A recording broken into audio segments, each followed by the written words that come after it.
closely. This is what happens when you watch.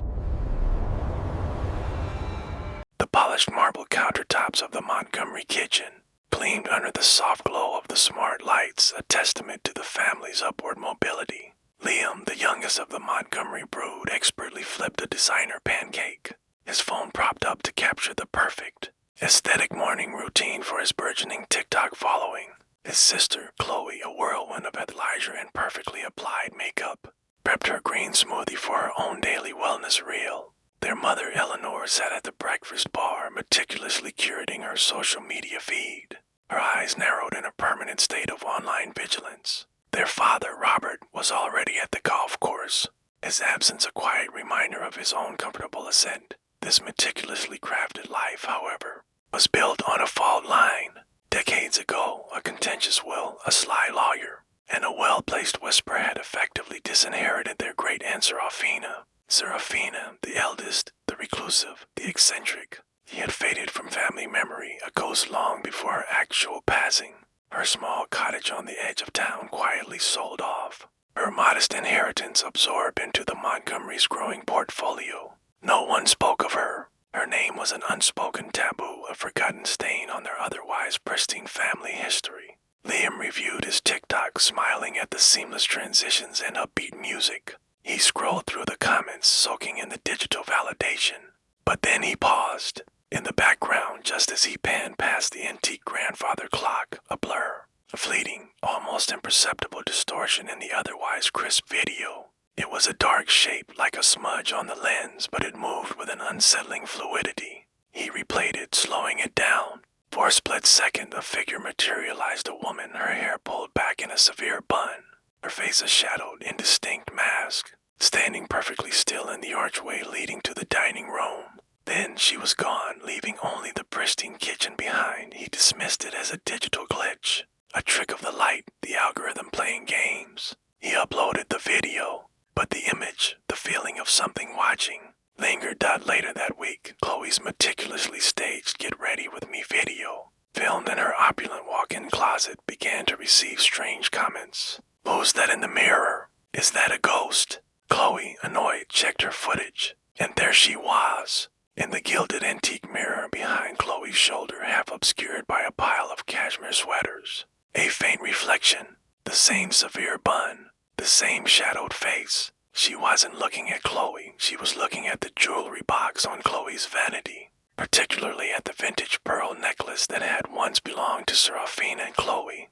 A staunch pragmatist immediately assumed it was a prank, a clever editing trick by a rival influencer. She scoured the internet, searched for similar ghost videos, and found nothing. The image was too subtle, too organic, too perfectly integrated into the frame.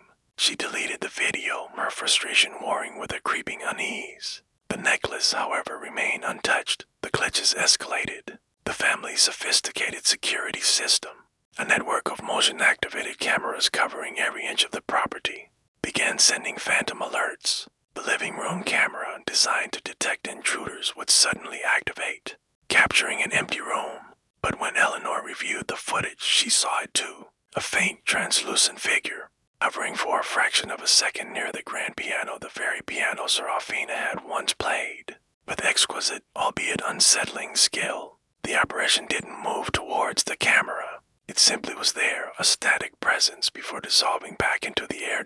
Eleanor, a woman who prided herself on her unwavering control, felt a cold knot tighten in her stomach. She knew, deep down, who it was. The forgotten aunt, the ghost of their past, stirred by the relentless digital gaze of their present. She remembered the lawyer's smug smile, the hushed conversations, the subtle redirection of funds. The guilt, long buried under layers of designer fabric and financial success, began to claw its way to the surface. One evening, as the family gathered for their nightly digital detox, a performative ritual. For Eleanor's online brand, a collective shiver ran through them. The smart home system, usually responsive to voice commands, began to malfunction. Lights flickered erratically. The thermostat dropped to an Arctic chill. Then, on the massive smart TV in the middle of a nature documentary, the screen flickered to static. A single grainy image appeared, a faded photograph of a young Serafina, her eyes wide and intelligent, staring directly out at them.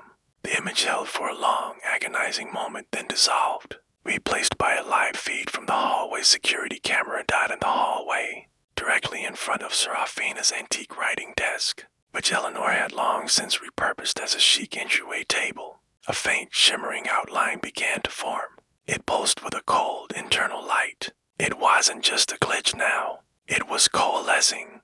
As the outline sharpened, revealing the severe bun and the determined set of Serafina's jaw. The digital clock on the screen flashed from 11:59 p.m. to 12 a.m. Then, camera feed cut out, plunging the living room into absolute darkness. The darkness in the Montgomery mansion wasn't the empty void of a power outage. It was a hungry, tactile weight. It felt as though the oxygen had been replaced by the dust of a long and open tomb. When the smart home system finally rebooted with a mechanical gasp, the transition wasn't comforting. The lights didn't return to the soft ember hue. They flickered in a harsh clinical white, pulsing at a frequency that made the pulse skip. First thing Eleanor noticed wasn't the temperature or the silence, but the absence of the writing desk. The antique cherrywood piece, which had sat in the foyer for a decade, was gone. Not stolen, there were no scuff marks on the hardwood, no indentation in the rug. It had simply ceased to occupy space, as if the reality of its existence had been redacted. Morning brought no relief, only a sharper, more surgical kind of horror. The digital world, the family's primary source of oxygen, began to turn toxic. Liam woke to find his TikTok account, the one he had spent 3 years meticulously building, undergoing a bizarre corruption. His follower count wasn't dropping. It was being replaced. The usernames of his new followers were nonsensical strings of dates and legal citations. July 19 underscore 1998 underscore will underscore codicil executor underscore deceit underscore 04 Serafina underscore denied. When he tried to delete them, his screen burned with a sudden, searing heat. The glass didn't crack. It bubbled. The liquid crystal underneath forming the shape of a withered hand pressing from the inside out. The lost things began to escalate from furniture to the very items that defined their status. Chloe went to put on the vintage pearl necklace, the one that had belonged to Serafina, only to find the jewelry box filled with salt, gray, coarse, bitter salt. When she checked her wellness vlog from the day before, the footage had been altered. She wasn't drinking a green smoothie. Camera showed her tilting a glass of black, viscous ink into her mouth, her eyes glazed and unseeing. In the background of every frame, the ant was no longer a blur. She was becoming more opaque, more vivid. She was standing closer now, her presence casting a shadow that didn't align with the room's light sources. The sensation of being watched became a physical sensation, prickling on the skin like 1,000 invisible needles. Robert, returning from the club, found his luxury SUV stalled in the driveway. The leather interior, once smelling of success and newness, now reeked of mothballs and damp earth. When he looked in the rearview mirror, he didn't see the driveway. He saw a reflection of a cramped, dark Attica place he hadn't thought about in 20 years. He saw a trunk ironbound and rusted sitting in the corner of that mental attic. He remembered signing the papers. He remembered the way Serafina had looked at him, not with anger, but with a profound, terrifying patience. By mid-afternoon, the house began to undergo its own metamorphosis. The modern, open-concept layout seemed to shrink. Hallways that were once wide and airy now felt narrow, the walls leaning inward as if trying to eavesdrop on the family's frantic, whispered movements. The high-end wallpaper began to peel, revealing not drywall underneath, but layers of old, yellowed newspapers from the year the inheritance was stolen. The headlines were all the same: local woman displaced, family dispute ends in silent tragedy. The horror was no longer just visual. It was sensory and invasive. Eleanor found that she couldn't taste anything but copper. Every time she checked her reflection in her phone's front-facing camera, she saw her own features softening, blurring, while the ant's features, the sharp nose, the sunken eyes, the severe bun, became superimposed over her own. It was an exposure of the soul, a slow-motion flaying of their identities. They were being unmade, their stolen finery stripped away to reveal the hollow core of their betrayal. The trauma of the past was no longer a memory. It was a physical intruder. Every screen in the house, the tablets, the smart fridges, the laptops began to play the same looped footage. It wasn't a movie. It was a security feed from the night they had convinced the confused. elderly Seraphine had to sign away her rights. The audio was a distorted, underwater garble, but the intent was clear. The shadows in the video didn't move like human shadows. They moved like predators died as the sun began to set on the second day. The exposed nature of their lives reached a breaking point. Liam's phone, now too hot to touch, began to live stream automatically. He couldn't stop it. He couldn't turn it off. Millions of ghost accounts watched as the Montgomery living room transformed. The designer furniture began to rot in real time, the velvet upholstery sprouting mold, the gold leaf tarnishing into black soot. The viewers didn't see the luxury they envied. They saw a family trapped in a decaying cage, their faces contorted in a silent, screaming terror that the camera captured with cruel high-definition clarity. Then, the final sensation of the evening arrived, the smell of burning paper. It didn't come from the fireplace. It came from the family's skin. Small, charred holes began to appear in their expensive clothes, as if invisible cigarettes were being pressed against them. Bert looked at his hands and saw that his fingertips were black with ink, the same ink from the pen he had forced into Seraphina's hand all those years ago. The ink wasn't on the surface. It was under his skin, spreading through his veins like a slow-acting poison.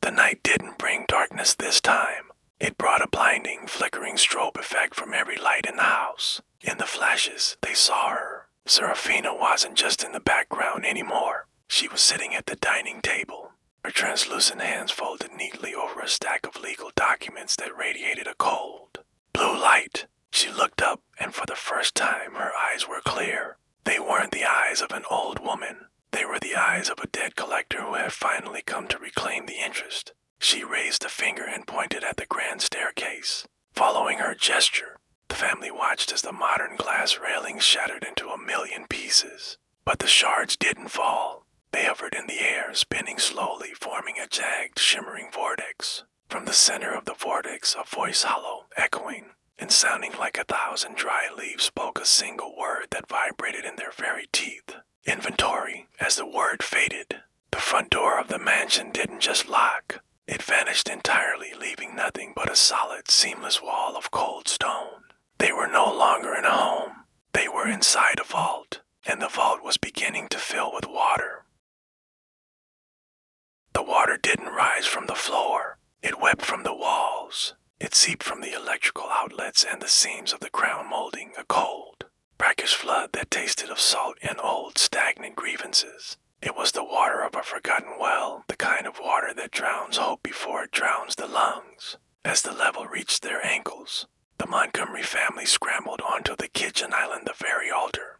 They had sacrificed their privacy for digital fame, but the marble was no longer solid. It felt spongy, like decaying flesh, and beneath the surface, they could see the blurred outlines of Seraphina's lost belongings, her lace doilies, her tarnished silver spoons, her pressed flowers, all trapped within the stone like fossils of their own greed. The inventory had begun in earnest. The metamorphosis was no longer confined to the house. It was consuming their physical bodies. Chloe, whose life was a currency of beauty, felt a sudden agonizing tightness in her throat. She tried to scream, but only a dry, rattling sound emerged. In the reflection of her blackened phone screen, she saw her skin turning the color of old parchment. Her hair, once a cascade of expensive highlights, began to fall out in clumps, replaced by the thin, wispy white strands of a woman in her 90s. The youth she had stolen through her inheritance-funded treatments was being reabsorbed by the shadows. She was becoming the very version of the aunt she had mocked as decrepit.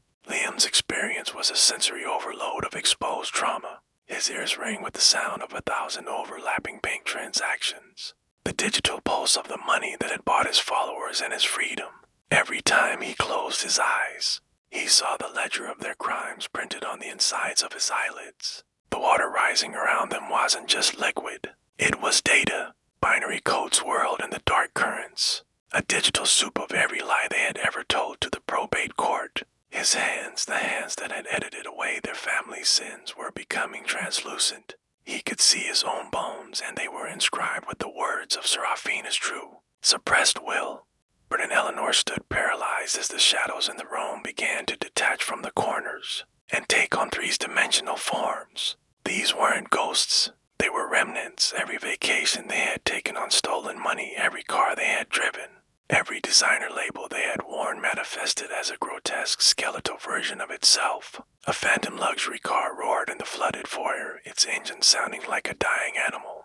The shadows of their designer clothes wrapped around them like constrictors, tightening until the fabric cut into their skin, branding them with the logos of their betrayal. The sensation of claustrophobia reached a fever pitch. The ceiling of the great room began to descend inch by agonizing inch. The massive crystal chandelier, centerpiece of their opulence, lowered like a glittering guillotine. As it dipped into the rising water, the electricity didn't short-circuit. Instead, the crystals began to project images onto the swirling surface of the flood. It was a 360-degree cinema of their exposed reality. Every snide remark made behind Serafina's back, every moment of deliberate neglect, every laugh shared over her poverty was broadcast with high-fidelity sound that bypassed their ears and resonated directly in their skulls. Serafina herself had moved. She was no longer at the table. She was waist-deep in the water, wading toward them with a slow, relentless inevitability. She didn't look like a monster. She looked like a woman who had finally found her glasses after decades of searching. In her hand, she held a simple, rusted pair of garden shears. With every snip of the blades, a piece of the house vanished. The grand piano turned to dust. The smart fridge dissolved into a puddle of gray sludge. The family's stolen world was being liquidated, converted back into the nothingness from which their deceit had conjured it. The pressure in the room became unbearable, a physical weight that pressed the air from their lungs. The water was at their chests now, cold and heavy as lead. Eleanor reached out to her husband, but as their hands met, her skin didn't feel like skin. It felt like wet paper. Their touch caused their flesh to tear, revealing that they were hollow inside, filled not with organs and blood, but with the shredded remains of the legal documents they had used to ruin Serafina. They were literally made of their crimes. The cliffhanger came not from a jump scare, but from a sudden, terrifying silence. The water stopped rising. The ceiling stopped descending. The projections vanished. In the sudden, absolute quiet, the front-facing camera on Liam's phone, now floating on the surface of the water, clicked. A notification chimed, a sound that felt like a gunshot in the stillness. The live stream wasn't just showing them anymore. The guest list had been updated. As Liam looked at the screen, he saw the viewer count explode into the billions. Every person on Earth was now watching the Montgomerys, but they weren't watching from their own homes. On the screen, behind the huddled, shivering forms of the family, billions of pale, severe faces were appearing in the dark water. The world was no longer watching the Montgomerys. The world was the end. And then the floor beneath the kitchen island simply ceased to exist. As they plummeted into the dark, freezing depths of the house's basement, the place where Serafina had been forced to live her final days, the last thing they saw was the aunt's hand reaching out to grab the phone. She turned the camera toward herself, her face now a perfect, terrifying blend of all four Montgomerys. She whispered a single phrase into the microphone that echoed through every speaker on the planet. End of trial. The fall didn't end with a splash, but with the bone-jarring thud of bodies hitting cold.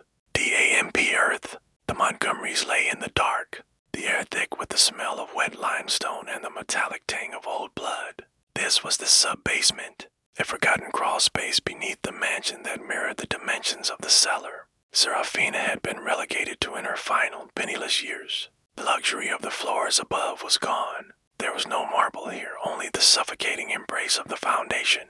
The modern world had been stripped away like a cheap veneer, leaving them exposed in the raw, jagged heart of their own cruelty. As Liam's phone, the last glowing ember of their digital empire, flickered on the dirt floor, it began to project a final holographic ledger. The screen didn't show TikTok analytics or follower counts. It showed a balance sheet of suffering. Each dollar they had spent was translated into a corresponding unit of the aunt's trauma. The metamorphosis was now complete. Robert's expensive suit had fused with his skin, the fabric becoming a literal shroud. Chloe's face had settled into a permanent mask of geriatric despair, her jaw locked in a silent plea for a mercy she had never shown. They were no longer a family. They were living monuments to a stolen life. The shadows in the crawl space began to stir, but they weren't forming figures. They were forming walls.